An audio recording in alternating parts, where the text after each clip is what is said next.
गिबियावनो आङो गासै रायजो राजानो मोनसे गोजोनथाव नोंथांमोननो फोरमायनो सानदों।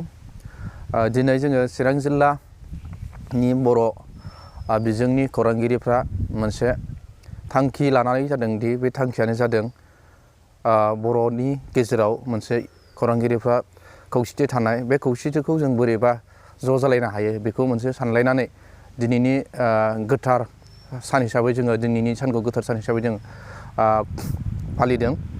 मानोना दिनैनि दिनाव जोङो चिरां जिल्ला बर' खौरांगिरि गौथुम मोनसे आफाद एबा गौथुम दानानै लानाय जाबाय। बे गौथुमखौ जोङो दिनै चिरां जिल्लानि सिङाव थानाय थुक्राझार हालामनि नैबे साखाथियाव जोङो लानाय जादों। गासागाव होननायनि बे LP स्कुलाव लानाय जादों।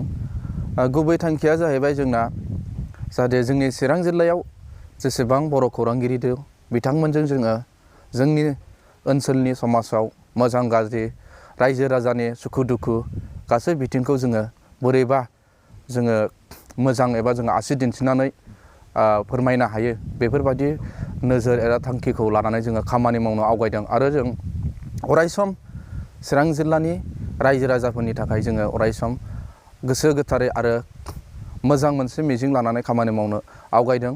बे मिजिंखौ लानानैनो जों दिनै चिरां जिल्ला बर' खौरांगिरि गौथुम आफादखौ दानाय जादों। आरो जोङो बे गौथुम दानायाव जोङो आफादगिरि नेहाथारि आरो माखासे संबिजिर लानाय जादों। आफादगिरि हिसाबै आंनो निजोम दैमारि हिसाबै आफादगिरिखौ आंनो दायथ' होबाय आरो लोगोसेनो गाहाय नेहाथारि हिसाबै फाखन गयारि बिथांखौ गाहाय नेहाथारि हिसाबै गायसनलांबाय। जाहाथे उननि समाव जोङो जोंनि हालामाव जेसेबांखि प्रग्राम जायो, जेसेबांखि नोङो जौगानाय सोलोंथाइ, खारनाय बारनाय, मोसानाय मुसुरनाय, राजखान्थि, समाजाव गाज्रि बारहावा फैनाय, ओनसोलाव गोरोबनानै थानाय खामानि मावनो थाखाय जोङो नैबे गौथुमनि गेजेरजों जोङो मावनो एबा जोङो अरायसम हेफाजाब होनो थाखाय जोङो थांखि लानानै गौथुमखौ दानाय जादों।